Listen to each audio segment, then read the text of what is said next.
Estamos de volta com Sala de Imprensa, que hoje discute redes sociais. Redes que mostraram muita força na internet durante a Copa do Mundo. Foi o evento esportivo mais comentado do Facebook, por exemplo. E o Brasil foi o país campeão de interações na Copa. Foram 55 milhões de pessoas daqui falando sobre o Mundial.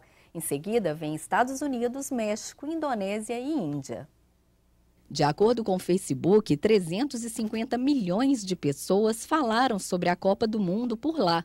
Foram 3 bilhões de posts, curtidas e comentários. E a Copa também quebrou recordes no Twitter. No momento em que a Alemanha foi declarada campeã, foram registrados 618.725 tweets por minuto. Este vídeo, divulgado pelo Twitter, mostra a repercussão do evento na rede.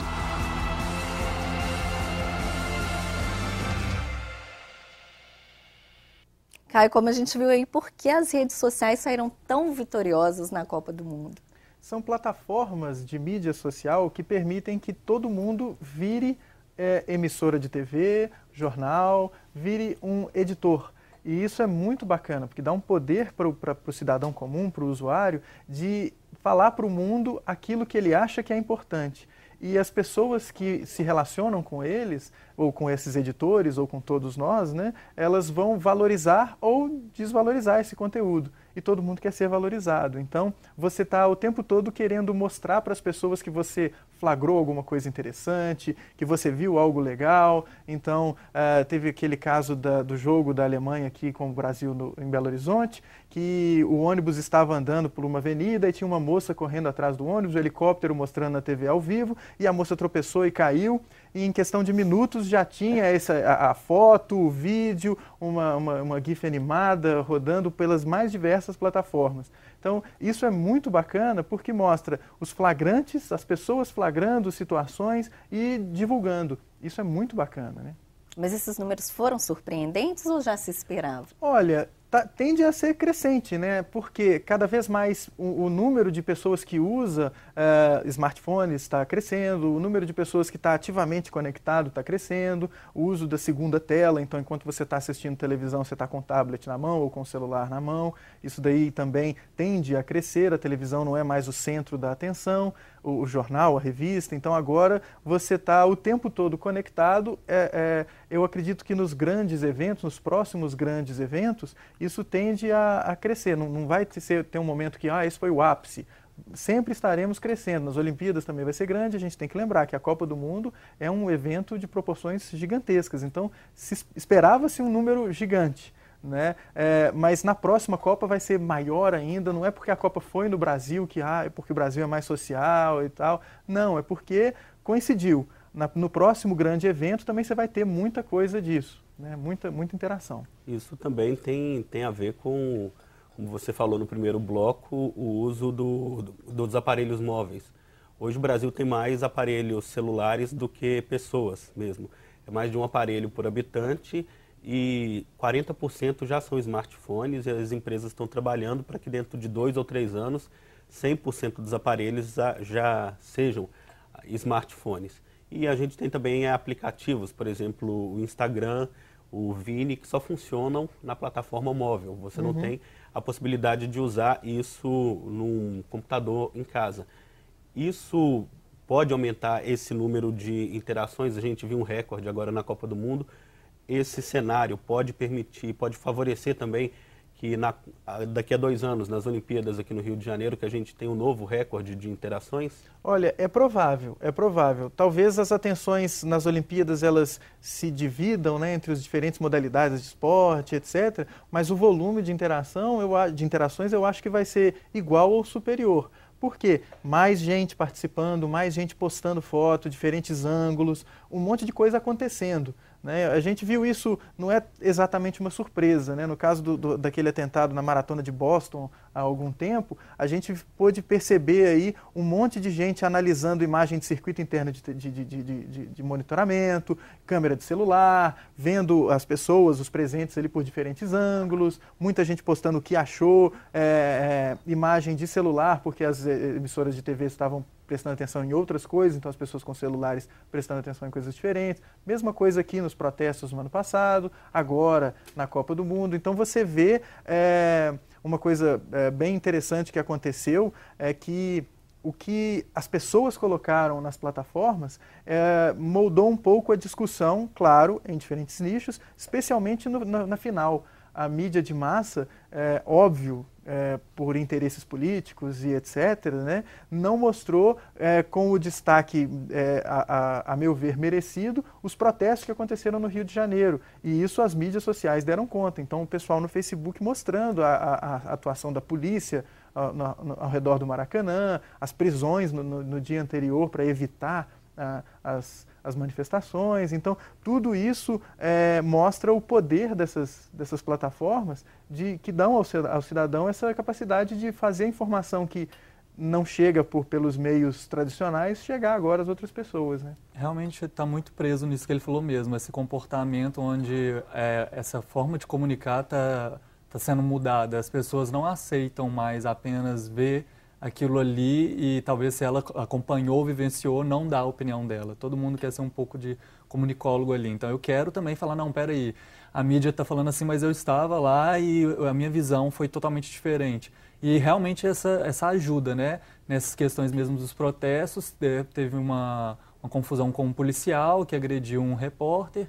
E aí estavam pedindo imagens, quem tinham imagens dele para poder fazer identificação, para poder ter mesmo esse tipo de punição. E rapidamente surgiram várias fotos do policial, imagens, vídeos dele que comprovavam quem ele era e tudo. Então existe esse apoio, né? Essa força que se forma rapidamente, até mesmo na organização dos protestos a gente vivenciou isso. A forma como era feito aquilo e rápido, né?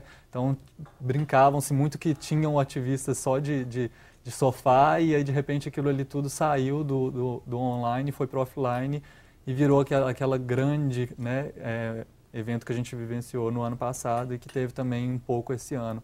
Mas é mesmo por essa questão, as pessoas elas sentem necessidades de falarem o que acontece na região dela, como que acontece, e não foi diferente com a Copa, né? Estando vivendo ela, né, dentro do país é mais fácil ainda. Onde é que você saía, você via um gringo, uma coisa diferente, algo novo, e você o tempo todo estava comunicando para os seus amigos ou para as outras pessoas que acessam você, o que está acontecendo no seu país, né? Também essa questão de querer ser um influenciador, de querer ser algo, um referencial ali para as pessoas no quesito, eu falo da Copa de forma bem-humorada, então as pessoas vão começar a me seguir agora, vão começar a compartilhar meus posts porque eu sou o diferencial aqui. Tem um terceiro lado também que precisa ser observado. A gente falou da mídia, que teve a sua produção específica para a Copa do Mundo, fez a cobertura muito bem e divulgou conteúdos específicos para cada rede social. A população, que além de assistir também estava comentando, estava fazendo a divulgação daquilo que achava interessante, e os protagonistas, os jogadores e as marcas, também eles tiveram uma grande contribuição, postando conteúdos exclusivos da concentração de um jogo, o vestiário dos jogadores e tudo. Vocês acreditam que houve um planejamento, uma orientação de imagem para que esses jogadores tivessem esse comportamento nas redes sociais, ou foi algo espontâneo também? Não, é tudo muito pensado, né? Os jogadores eles têm equipes de comunicação cuidando da sua imagem, direcionando e fazendo estratégias de atuação. A gente viu um pouco antes da Copa lá o Somos Todos Macacos, esse tipo de coisa toda. É muito bem pensadinho, muito engendrado para proporcionar determinado resultado. Não necessariamente sempre esse resultado vai ser o mais desejado por quem planejou. O Luciano Huck colocando camiseta para vender, utilizando o mote daquela campanha, foi recebido de uma maneira um pouco controversa. Mas esse tipo de ação é bacana que mostra a atuação das empresas em resposta à utilização das pessoas comuns, dos cidadãos comuns, dessas plataformas. Então, as empresas querem estar ali, querem interagir com as pessoas, porque as pessoas estão atuando de uma maneira bem independente, o que é legal, né? Então, você vê o cidadão comum discordando de uma coisa que um editor de um jornal ou que o narrador está falando e se manifesta na rede, né? Se manifesta nessa plataforma. E aí os seus amigos se concordam, conversam sobre isso. Então você não precisa estar no mesmo lugar para conversar com alguém sobre a julgada que acabou de acontecer ou sobre a fala que o comentarista acabou de ter na televisão. Então isso aproxima as pessoas e as marcas querem fazer parte desse processo porque é ferramenta de construção de imagem, de manutenção da imagem e vai proporcionar uma relação que é tão desejada nesse momento, né,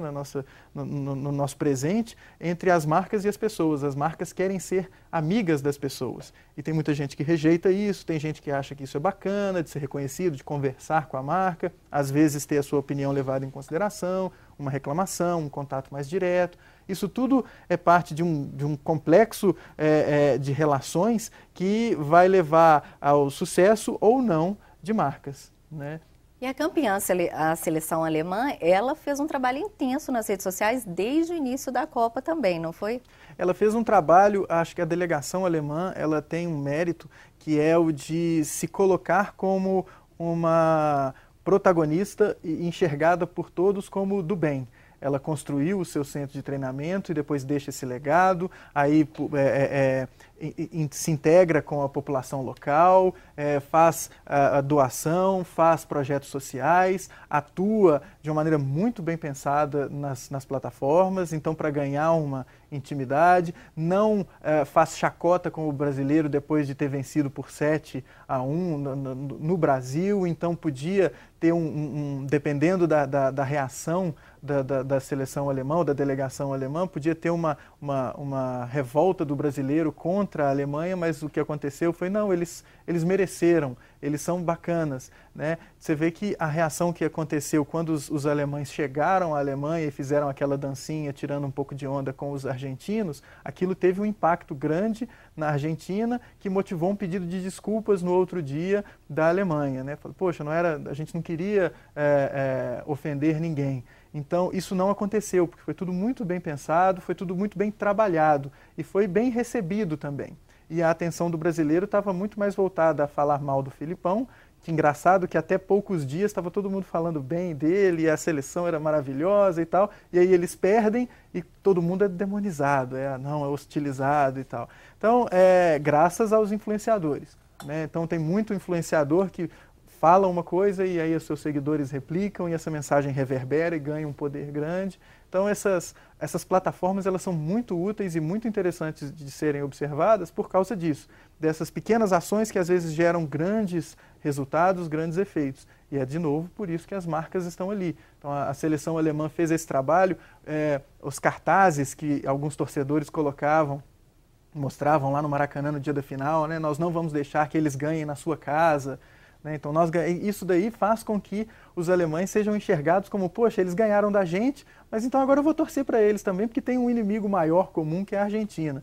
Quebrou um paradigma também que a gente tinha um senso comum de que o alemão era um cidadão frio, não muito sociável, e chegou que eles mostraram uma imagem bem diferente, todo mundo muito sorridente, muito comunicativo, a relação jogador-imprensa, jogador-torcida. Eles conseguiram quebrar esse paradigma, não só na rede social, mas também aqui no dia a dia, na relação com as pessoas. Caio, e de que maneira que as redes sociais elas vêm influenciando o comportamento das pessoas? O que mudou no hábito, no dia a dia das pessoas, depois desse boom de redes sociais? Olha, a gente usava mais o telefone antes, a gente conversava mais com as pessoas, com os nossos amigos pelo telefone. Então, os adolescentes usavam o telefone para conversar com os colegas depois da aula, quando estava todo mundo em casa, você ligava para os seus amigos para conversar com eles. Hoje, você usa outra plataforma e conversa com mais gente ao mesmo tempo. Então, esse hábito que antes era de você conversar com uma pessoa por vez no telefone, ou ter que se deslocar até a casa da pessoa para interagir com ela, agora você faz com muitas pessoas ao mesmo tempo, em diferentes plataformas, e é lógico, o benefício dessas relações faz com que você queira colocar esse tipo de interação no seu cotidiano. Então, você enxerga esse benefício e cada vez mais coloca isso como parte da sua rotina. Então, a gente quer conversar com as pessoas, a gente quer se relacionar. Não é à toa que todo mundo anda com o telefone celular no bolso e dá prioridade para atender o telefone porque tem alguém querendo conversar com você. Então, a mesma coisa com o e-mail, a mesma coisa com uma mensagem instantânea. A gente quer conversar com as pessoas. Isso muda o nosso jeito de viver o dia a dia, porque agora a gente está presente em mais de um lugar ao mesmo tempo, né? A gente está no Facebook, está no Twitter, está no LinkedIn, está fisicamente aqui e quer participar de tudo e quer ver o que está acontecendo em todos esses lugares e quer interagir com essas pessoas. Então isso gradativamente vai mostrando que a gente quer conversar, né, o tempo todo. Mas as redes sociais criam uma necessidade de imediatismo, de instantaneidade, que você tem que publicar tudo naquele momento. A pessoa está de férias, ela divulga a foto, às vezes nem curte o momento ali, divulga a foto, quer estar presente na rede. A necessidade, ela não é criada. O que é criado é o desejo. Porque a necessidade, ela existe. O produto, ele só pega porque existia essa necessidade. Então, se você olhar há 20 anos, as pessoas tinham uma certa resistência a telefone celular. Mas existia a necessidade de se comunicar. Por isso que tinha orelhão espalhado pela cidade, né? Você deixava recado querendo que a pessoa te retornasse o mais rapidamente possível. Então agora que ela tem um telefone celular, você não precisa mais deixar recado, você não precisa esperar que a pessoa te ligue, você vai lá e liga para ela e conversa com ela onde quer que ela esteja. Então a necessidade, ela não é criada. O que é criado é o desejo. Então, como a gente vive nessa cultura pós-moderna, contemporânea, e vai depender da inclinação teórica que você vai falar sobre o assunto, de se mostrar, de ser importante, de parecer importante, imprescindível para o outro. Você quer ser importante para o outro. Então, esse desejo de ser importante e tudo mais faz com que a gente, no geral, queira divulgar tudo que está fazendo. Todos os flagrantes, porque a qualquer momento pode acontecer algo interessante. Então, você vai comprar É claro que isso é motivado por diferentes orientações ou necessidades. Por exemplo, na Rússia, as pessoas, o sistema de seguro lá, ele é complexo, é complicado, então todo mundo acaba tendo as dashcams, né, as câmeras no painel do carro, porque se você se envolver num acidente, você tem aquele registro de vídeo para provar que você não teve culpa e para você poder acionar o seguro e alguém te ressarcir de um dano e etc. Aquilo motiva um monte de flagrantes, como no caso daquele aquele meteoro que caiu e um monte de gente estava dirigindo e flagrou o meteoro caindo, né? Agora, esse mesmo equipamento lá, você compra uma câmera, acopla o seu capacete e você vai registrar tudo que você passa, todo o seu cotidiano, quando você está andando de moto. E você quer mostrar isso para o mundo, você quer mostrar o seu trajeto.